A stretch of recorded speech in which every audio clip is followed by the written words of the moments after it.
विस्तार से देखने का। बुलेटिन में सबसे पहले सबसे बड़ी खबर की बात, जब इटावा में एक ट्रेन में बर्निंग ट्रेन बन गई और एक कोच पूरी तरह से जलकर राख हो गया, जबकि 2 कोचों को नुकसान पहुंचा है। ये रिपोर्ट देखिए।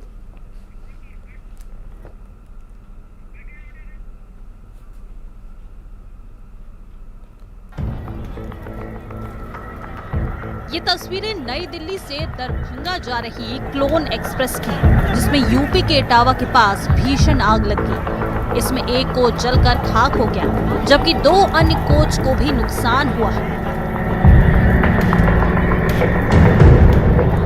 ट्रेन में आग दिल्ली हावड़ा रेल मार्ग के सराय भूपत स्टेशन के पास लगी। आग में कोई हताहत नहीं हुआ, लेकिन यात्रियों का सामान जलकर राख हो गया। आग लगने के बाद अफरा तफरी मच गई। यात्रियों की चीख पुकार सुनाई देने लगी।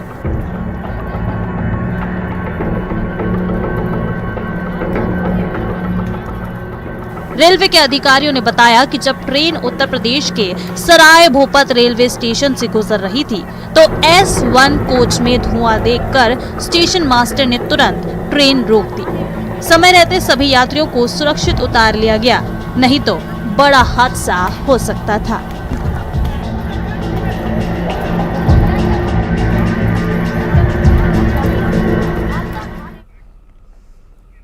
विराट से पूरा देश 50वीं सेंचुरी की उम्मीद लगाए बैठा था। विराट ने वानखेड़े स्टेडियम में सबसे ज्यादा सेंचुरी का रिकॉर्ड तोड़ दिया।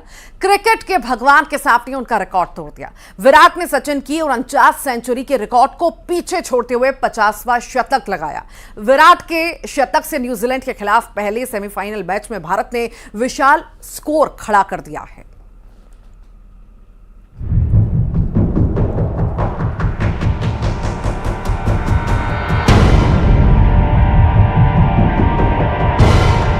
मुंबई में विराट की सुनामी आ गई।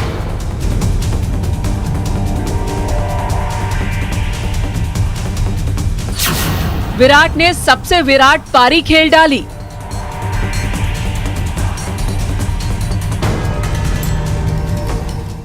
विराट से पूरा देश 50वीं सेंचुरी की उम्मीद लगाए बैठा था। विराट ने वानखेड़े स्टेडियम में सबसे ज्यादा सेंचुरी का रिकॉर्ड तोड़ दिया। क्रिकेट के भगवान के सामने उनका रिकॉर्ड तोड़ दिया। विराट ने सचिन की 49 सेंचुरी के रिकॉर्ड को पीछे छोड़ते हुए 50वां शतक लगाया। विराट ने 291 मैचों में 50 शतक लगाए, जबकि सचिन ने 463 मैच में 49 शतक बनाए थे।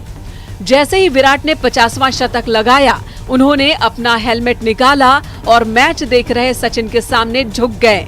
देखिए, स्टैंड से सचिन भी तालियां बजाकर विराट को चीयर करते रहे। सचिन और विराट के बीच की ये केमिस्ट्री पूरी दुनिया ने देखी। जब विराट ने सेंचुरी लगाई तो उनकी पत्नी अनुष्का की खुशी का ठिकाना नहीं था। अनुष्का भी तालियां बजाती हुई विराट को चीयर कर रही थी। इससे पहले विराट ने सचिन का एक और रिकॉर्ड भी तोड़ दिया।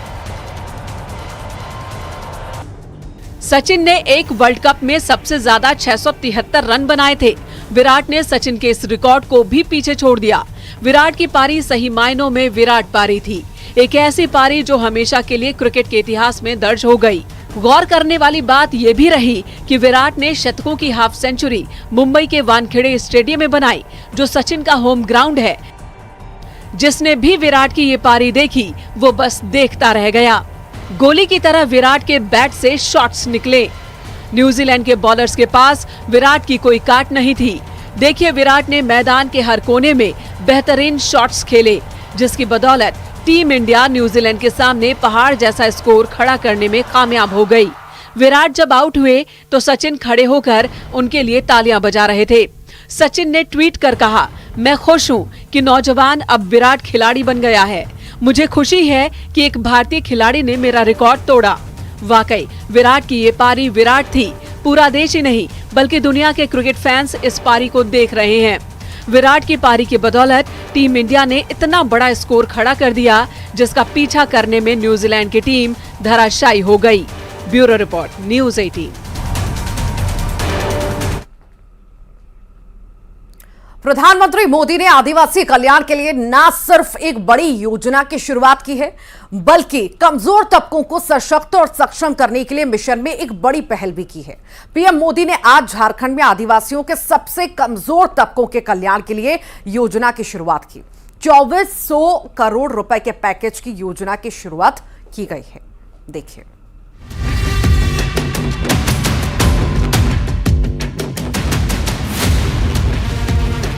प्रधानमंत्री मोदी ने आदिवासी कल्याण के लिए न सिर्फ एक बड़ी योजना की शुरुआत की है, बल्कि कमजोर तबकों को सशक्त और सक्षम करने के मिशन में एक बड़ी पहल भी की गई है।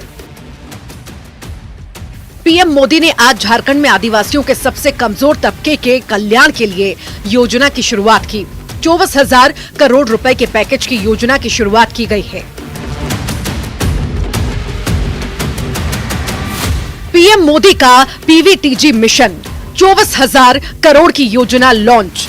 कमजोर आदिवासी समूहों के लिए योजना, कमजोर तबकों को सशक्त बनाना मकसद। 18 राज्यों में कमजोर आदिवासी समूह, करीब 28 लाख कमजोर आदिवासी।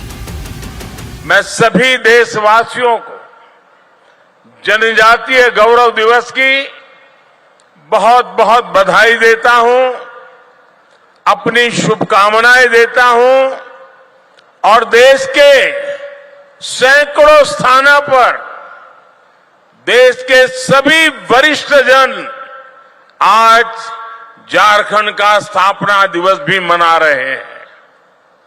अटल जी के प्रयास से ही इस राज्य का गठन हुआ था। देश को, विशेषकर झारखंड को अभी 50,000 करोड़ रुपए की अलग अलग योजनाओं का उपहार मिला है। 2024 के लोकसभा चुनाव और 5 राज्यों में विधानसभा चुनावों को देखते हुए ये केंद्र सरकार की बहुत बड़ी पहल मानी जा रही है। दरअसल पीएम मोदी ने विशेष तौर पर कमजोर आदिवासी समूहों यानी पीवीटीजी के समग्र विकास के लक्ष्य के साथ 24,000 करोड़ रुपए की योजना लॉन्च की। पीएम पीवीटीजी मिशन की घोषणा आदिवासियों के कमजोर तबकों को सशक्त और सक्षम बनाने के लिए इसी साल के बजट में की गई थी। आज झारखंड में रेलवे इंफ्रास्ट्रक्चर और कनेक्टिविटी के विस्तार के तहत कई रेल परियोजनाओं को शुरू किया गया है। आपको ये जानकर खुशी होगी कि झारखंड भी देश के 100% इलेक्ट्रिफाइड रेल रूट वाला राज्य बन गया है। इन परियोजनाओं के लिए मैं आप सभी मेरे झारखंड वासियों को बहुत सारी बधाई देता हूं। सरकारी आंकड़ों के हिसाब से देश के 18 राज्यों और केंद्र शासित प्रदेशों में 75 विशेष तौर पर कमजोर आदिवासी समूह हैं। ये देश भर के 220 जिलों के 22,544 गांवों में रहते हैं और इनकी जनसंख्या करीब 28 लाख है, जिन्हें अब इस योजना से लाभ मिलेगा। Bureau report, news 18। Madhya Pradesh में चुनाव के प्रचार का शोर थम चुका है। प्रत्याशी अब डोर टू डोर कैंपेन कर रहे हैं। 17 नवंबर को एमपी की सभी 230 सीटों पर वोटिंग होनी है।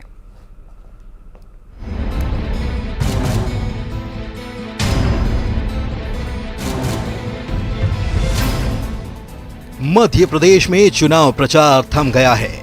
प्रत्याशी अब डोर टू डोर लोगों के बीच जनसंपर्क कर रहे हैं। एमपी में 6 सीटों पर शाम 3 बजे प्रचार थम चुका था। ये सीटें हैं बैहर, लांजी, डिंडौरी, परसवाड़ा, बिछिया और मंडला।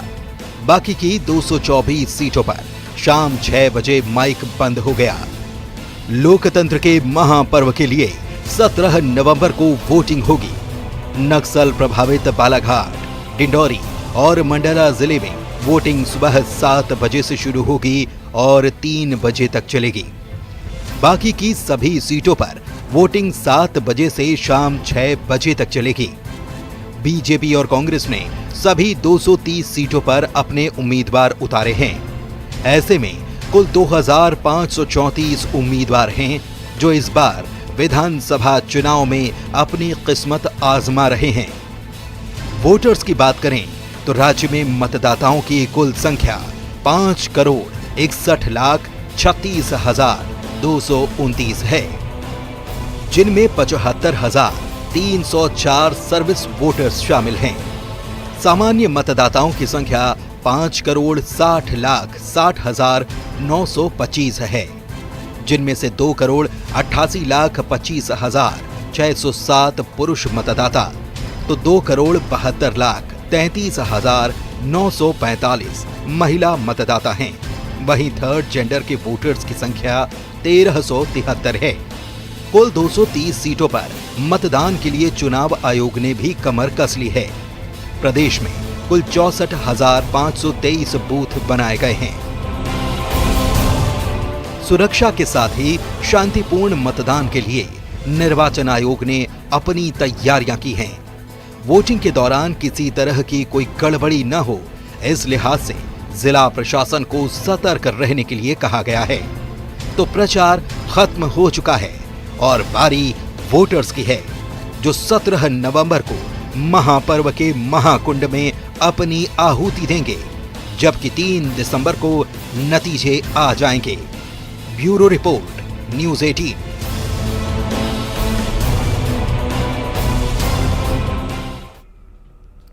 मध्य प्रदेश में आखिरकार चुनावी शोर शाम 6 बजे थम गया। प्रत्याशी केवल डोर टू डोर प्रचार ही कर पाएंगे और फिर 17 नवंबर को सुबह से शुरू हो जाएगा लोकतंत्र के महापर्व में आहुति देने का सिलसिला।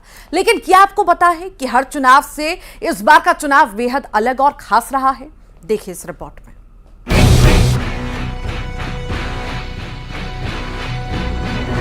एमपी में अब सब शांति शांति हो चुका है। चुनाव का शोर थम चुका है। अब उम्मीदवार घर घर घूमेंगे और वोट मांगेंगे। लेकिन इससे पहले मध्य प्रदेश के चुनावी रण में धुरंधरों के बीच आरोप प्रत्यारोप और प्रचार का ऐसा महायुद्ध छिड़ा कि शायद ही पहले कभी ऐसा नजर आया हो। एक से बढ़कर एक सिपह सालार अपने खेमे को मजबूत करने के वास्ते पूरी ताकत लगाते नजर आए। इस बार चुनावी मैदान में कुल 2534 उम्मीदवार अपना भाग्य आजमा रहे हैं, जिनकी किस्मत का फैसला 5,61,00,000 से ज्यादा मतदाता करने वाले हैं। चुनाव से पहले जो मुद्दा चुनावी था, वो चुनाव प्रचार के दौरान कभी गुम होता दिखा, तो वहीं कई नए मुद्दों का जन्म भी हो गया। मुद्दों की बात बाद में, लेकिन उससे पहले दिग्गजों के दम की बात। मध्य प्रदेश में चुनाव के रण को जीतने के लिए बीजेपी ने खूब जोर लगाया। सत्ता पर फिर से काबिज होने के वास्ते टिकट वितरण के लिए प्रचार के रण तक नई नई रणनीतियां अपनाई गई। सबसे पहले लिस्ट जारी करने की बात हो या फिर मैदान में उतरे उम्मीदवार हों, बीजेपी ने सबको चौंकाया। केंद्रीय मंत्रियों से लेकर सांसद तक को टिकट बांटे, तो वहीं कड़वे दिन यानी कि पितृपक्ष में भी कैंडिडेट की लिस्ट जारी कर दी।